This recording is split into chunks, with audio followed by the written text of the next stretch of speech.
Welcome back to another episode of Rob Sports Center. As you can see by the title and by the thumbnail, today we're going to be breaking down some film on Davante Adams. So when I hear a lot of top receiver lists coming out of the NFL, Davante Adams is one name that's not included on there. And obviously because of his situations bouncing from team to team, the inconsistency at quarterback has made his numbers drop down. But that doesn't mean that he's not a top level receiver. Still, he is. And I look to him possibly having a bounce back season this year that he's been on the Los Angeles Rams now. Now that he has consistent structure, now that he has a consistent quarterback. So this first play right here, man, there's nothing really extraordinary on this play. He just has a one-on-one matchup on the outside. It's a gotta-have-it situation. And, always talk about gotta-have-it. That's a prime example to see how big of a playmaker or how big of an impact a player has on the team is when we gotta have these moves, when we come down to those moments, because we're gonna have them every game. When we come down to those moments of gotta have it, can you come through for us? And obviously, like I always talk about as a receiver, once we get those one-on-one matchups, obviously when you're playing against teams that have receivers like Justin Jefferson,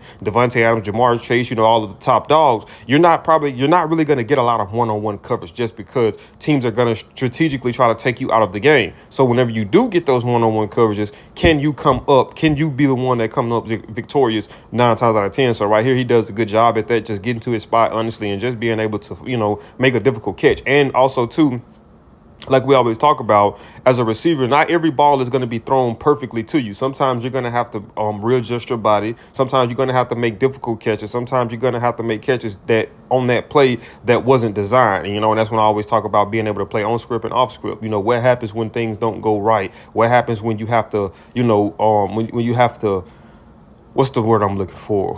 When you have to, just kind of make something happen on your own, are you able to do that? And he does a good job at being able to make a tough catch here and being able to move the sticks. So right here on this play, Davante Adams showcases his ability to be able to create explosive plays downfield, right? So that's another category. Like, for one, like when we think about football games, won and lost, obviously the name of the game is to score points, obviously, right? But you have things you have battles that you have to worry about in terms of the turnover margin, in terms of time of possession, in terms of penalty, and another category would be explosive plays. How many of them were you able to give? How many of them were you able to create, and how many of them did you give up? So to me, that would be another key factor in a receiver in terms of their domination. We're an offensive player in general, whether it be wide receiver, running back, tight end, et cetera, quarterback. But for this case right here, it'd be a wide receiver. Can you create those explosive plays downfield? And Davante Adams does a good job at that. You look at the situation of down and distance, it's a 2nd and 20, right? You get this completion right here to Davante Adams, you pick that first down up. So those 20, maybe 30 some yards that you gain on a 2nd and 20, and a lot of times that can be very demoralizing to a defense, to be able to feel like they got you up against the ropes, and you just, in one play, you get all of those yards back. In one play, that can be very energy sucking and momentum shifting from team to team, and especially draining on the defense.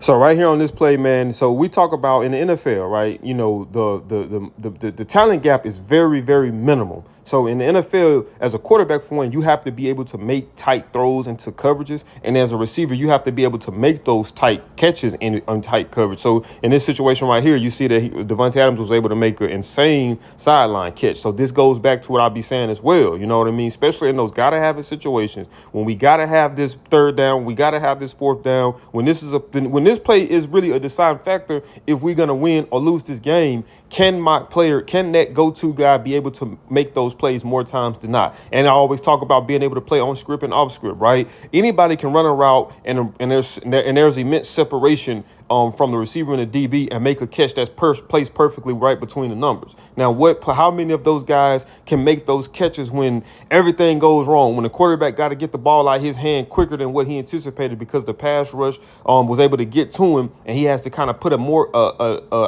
unidealistic ball out there? Is the receiver able to make an adjustment and make a play on the ball? And that's exactly what you see Davante Adams doing right here, is just being able to adjust and make a tough sideline catch. This play is another example of what I was talking about on the few previous clips with tough coverage. So you look at right here, Davante Adams has another one-on-one matchup on the outside with number 21, which number 21 does a darn good job at covering this. Honestly, you know what I mean? He plays this the best that you can play it. At the end of the day, it just comes down to ball placement in terms of the quarterback and the receiver's ability to make tough catches in traffic, and he was able to do that right here. You see, he took an outside release and kind of was just stemming upfield, but was drifting closer and closer, and even the corner was trying to push him more towards the sideline. But when you have a guy like Davante Adams, you know that all I have to do is put the ball up there and put it in good position, and he's gonna have opportunity to go for you. Either he's gonna make the catch or he's gonna potentially draw a PI, which is a pass interference for those who may not know. But right here, he just does a good job at being able to adjust and make a tough catch with minimum space. And like I said, those are one of the factors when we look at playmaking receivers. These are examples of making plays, because this isn't immense separation. It ain't like he had the cornerback, he made a move this way and the corner went the other way, and he had all the separation in the world to make a catch. This was little to no separation, and he was still able to make a play in a tough situation on the being forced towards the sideline and going out of bounds, and still was able to make a tough catch. So in the previous clips, what did I keep talking about? I was talking about making tough catches with little to no separation. So this play right here showcases that he can do it both. He can do it when there's little to no separation, but then he can also create enormous amounts of separation to make plays. And he does that right here on number 4. He just does a good job at, selling the release point of making him, because he lined up kind of square on Davante Adams, and he kind of allowed him to have a two-way release. So it's like he had the threat of him possibly going inside as well as outside. So it's like when he gave him that shift as if he was going inside, I think really though, honestly, the biggest thing was that the corner kind of had his feet planted just flat, and he wasn't moving his feet none at all. Whether it was a slight shuffle, whether it was a slight backpedal backwards, he just sat there, and Davante Adams was able to make a move on him, and him being flat-footed, he wasn't able to react as fast as he would have wanted to, which made him kind of stumble down and allowed for Davante Adams to be able to make the catch on that play. But once again, like I said, these are the deciding factors in how effective a player really is. You know what I mean? Because a lot of times we have a thing where you call scheme guys open, and when you look at Davante Adams, his play style is really not scheme open. They're not running a lot of rub routes. They're not running a lot of pick routes, anything like that. It's just getting him matched up on the outside. And if they got one-on-one matchups, then 9 times out of 10, that's exactly where they're going with the ball. And that's kind of a combination of what he done as well in Green Bay. So that's an added asset that he brings to LA, is having that dominant guy that, okay, if we get a one-on-one matchup on the outside, we're going to take that. And we're confident 9 times out of 10, he's going to come up victorious. So on this play right here, it looked like Houston pretty much was in a cover 1, and they kind of just sent the house on trying to get pressure on Aaron Rodgers, which they was able to do, not before he was able to find Davante Adams. It like number 21 was the single high, and I think one of the things was, if you look at on the outside and if you look at kind of on the inside, that they sent 3 verts in a sense. They ran 3 routes that was vertically attacking, so it kind of put the safety in compromise of where to help out at, and he was able to put it to Davante Adams, who was more so lined up on the inside, and then kind of put it on his outside shoulder too, to kind of steer him away from the safety as well. But now going back to the one-on-one matchup, once again, man, it's just a third down situation. It's a gotta have a situation, and you get an idealistic matchup. If your guys aren't better than their guys in these situations in terms of the corner and the receiver, then it's probably not the best idea to run this type of route right here. I get it, you were able to get the pressure up front, but if he's able to get that ball out of his hand quick enough, just like he was able to, and if you got a guy like A-Rod throwing that has phenomenal ball placement, then this is the end result of it. And once again, like I said, man, Davante Adams just kind of beats him off the line with that hesitation. The position of where he's at, it does give him an option of being able to go inside or being able to go outside. So it kind of does put the corner in a bad position in terms of kind of trying to anticipate exactly what it is he's going to run. It gives him a two-way release, so because now he doesn't really have the sideline working against him. But also too, it shows that the versatility is that we can also line him up in multiple positions. Don't have to just be outside. We can also line him up on the inside too. So when we talk about Davante Adams, a lot of the times his finesse game, his route running are one of the things that's obviously, and rightfully so, that's so focal, pinpointed. But one of the things too that he's able to do is he's able to be be rough and rugged whenever he needs to. So if you look at this right here, this is situational football, in a sense. You look at it as the second quarter, time winding down, they need to put some points on the board. You got the red line right there, which is the target line. So he was able to get the first down, but the target line is basically getting to where they're confident that their field goal kicker, the farthest that he can make a field goal. Once you pass that line, the closer you get, the more probable that he's going to make the field goal. So right here, he just runs a simple slant route on the outside, was able to pick up the first down. The safety kind of took a bad angle on that tackle. I guess he was trying to avoid getting a roughing the receiver, roughing the pass catcher, or, possibly trying to avoid a helmet-to-helmet targeting catch, or hit on a defensive receiver, whatever the case may be. And that allowed Davante Adams to be able to get the yards after the catch. But still, though, to have the willingness willingness to go across the middle, because in slant routes, a lot of the time, especially if the safety's playing down closer towards the box, that, more times than not, it's a possibility that you're going to take a lick catching that ball. And even if you look at the position of safety where he was at, but still knowing that, being able to catch the ball and possibly brace for it and take the hit, but the safety took a bad angle and he was able to just get some yards after the catch. So I love these type of plays right here, man. This is the same stuff that Sam Laporta does a lot of with the Detroit Lions offense. So look at right here. He sails as if he's going to block, as if it's going to be a running play. And you look at Marlon Humphrey's eyes. His eyes are in the backfield looking at the running back because he's probably anticipating that it is. But at the last minute, he breaks off and actually runs a route. And obviously, by this being the red area and things are so much more condensed down, that made it seem as if the play necessarily kind of didn't work because of you looking at how tight the coverage was still, even with him being beat. Obviously you're working against, you have that tight confined space, but let's just say if there would have been a situation where it would have been out of the red area and it would have been an opportunity where he can vertically release up the field, then he still would have had Marlon Humphrey beat on there. But like I said, once again, it also goes down to, can you make tough catches in traffic and in tight spaces? And he's able to do that right here, because like you say, man, Marlon Humphrey was right there and it was pretty good ball placement and he was just able to readjust and have good ball skills and make a tough catch, with little to no space to work with. Now, this play right here, I had to throw this play in here too, man. This play right here was just beauty to me. Like I say, we get so focused on the finesse game of Davante Adams that I think we kind of ignore a lot of the other aspects of his game, things that he brings to the table. So right here, he does a good job at showcasing his physicality. So it was just a little simple route right here where they ran a play action and he was open. It was like they probably was in some type of zone and he kind of just found the gray area of the zone and kind of just sat right there for Aaron Rodgers to find him. Like he did right there. And he just was able to make some play, just, get some run after the catch opportunities. But just look at how he was able to just run bulldoze. They're like a corner he was able to just bulldoze through. Nevertheless, that's still impressive to me. He looked like, I was going to say Derrick Henry on that play, but, Derrick Henry, we used to seeing him stiff armor guys. He just was able to run straight through the guy and get some additional yardage, man. That's one of the things that, to me, as a guy who loves the physicality of the game, it's refreshing to see stuff like this. You know what I mean? Just kind of understanding that, man, I've reached my max on what I can get after this catch. So let me just lower my shoulder, for one, to protect the ball, but two, to just try to get some additional yards as well.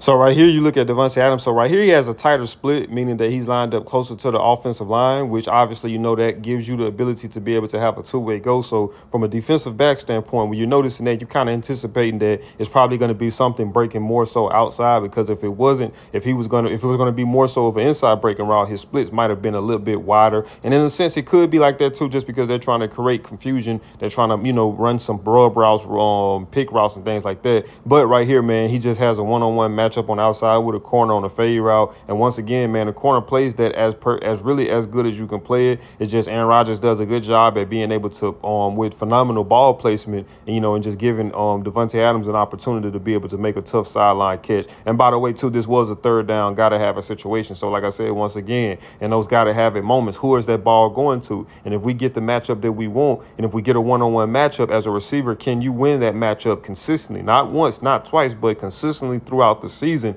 Can you win that matchup? And that's, to me, a key characteristic of a number one receiver. So right here, we got another fade route from Davante Adams. So once again, like I said, man, what is a deciding factor in how dominant a player really is you look at the gotta have it situations.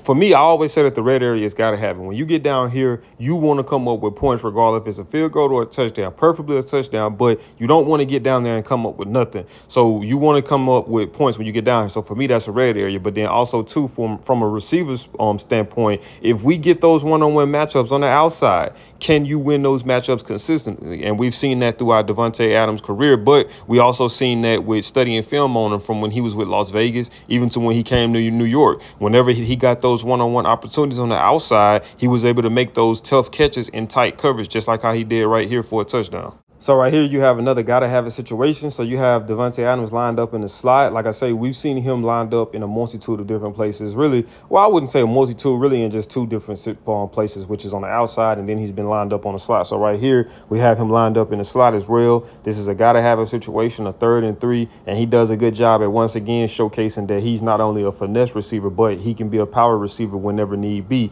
He kind of just runs a slant and he kind of gets behind the backer, and the corner was kind of in a trail position from the release. So he had good leverage on him. Right here, he just makes the catch, and then just being able to pick up some additional yards with some strong running. You know, he's able to make that guy miss, and then finally they had to be able to gang tackle him in order to get him down. So right here, he does a good job, too, at showcasing his explosive playability downfield. Obviously, we've seen the ability that he has looking at the Las Vegas Raiders, some of his Las Vegas Raiders plays where he was able to take a guy to have a situation, I think it was a 3rd and 3 on a fade ball all the way down the field for a touchdown. And he does that right here. And right here, it wasn't no fade. It just was a vertically release up the field, you know what I mean, and allow his speed to work and blow the top off of defense to be able to, you know, get a touchdown, a long touchdown deep down the field. So when you have a receiver like that, now it takes away from what you can do defensively, because when we have a guy who can attack us vertically and we have to respect that, now we got to maybe come out of single high shells and employ 2 high shells to be able to try to defend the deep part of the field, and that creates opportunities elsewhere for the offense, especially in the run game. So once again, man, we got another gotta have a situation with Davante Adams on the outside with a one-on-one matchup. And man, this right here is just what makes Davante Adams, man. The ability to make plays and the ability to make difficult catches look like easy catches. So right here, you have him matched up on the outside, and he's really pushing the edge on kind of being on the outside in terms of his alignment. His split isn't really.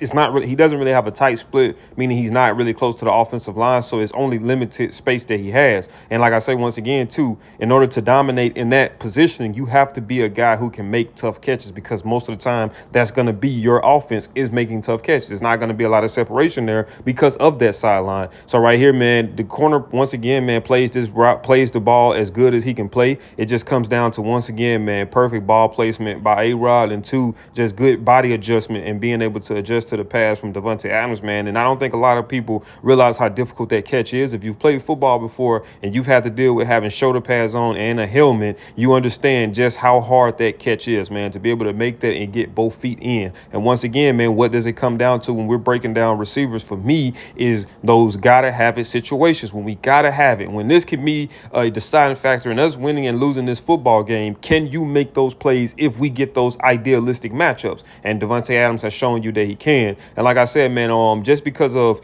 the situations that he's been in, with the lack of inconsistency with a quarterback, with the lack of inconsistency with an offensive play caller, with the lack of not being able to really build that camaraderie and that what's the word I'm looking for? That camaraderie and that continuity, not being able to build that just because of the situations he's been in. So I do believe that Davante Adams still is a top tier receiver in the NFL. I believe that strongly, and I look forward to him possibly having a breakout year or a bounce back year, being that he's going to be with a good head coach, which is a good play caller, Sean McVay, and that he's going to be with a future Hall of Famer in Matthew Stafford. So I do believe that he's going to have a much better year this year statistically. But I mean, film doesn't lie. If you go back and watch film and look at the opportunities that he did have, he took advantage of. So the film tells you that he's still a top tier receiver in the NFL. But man, that's it for this video, man. If you did enjoy this video, do me a big favor, smash that thumbs up button. Also, if you're new to the channel, make sure you subscribe. And when you subscribe, make sure that you got that notification bell turned on, where you'll be notified every time I upload. And I'll see y'all in the next video.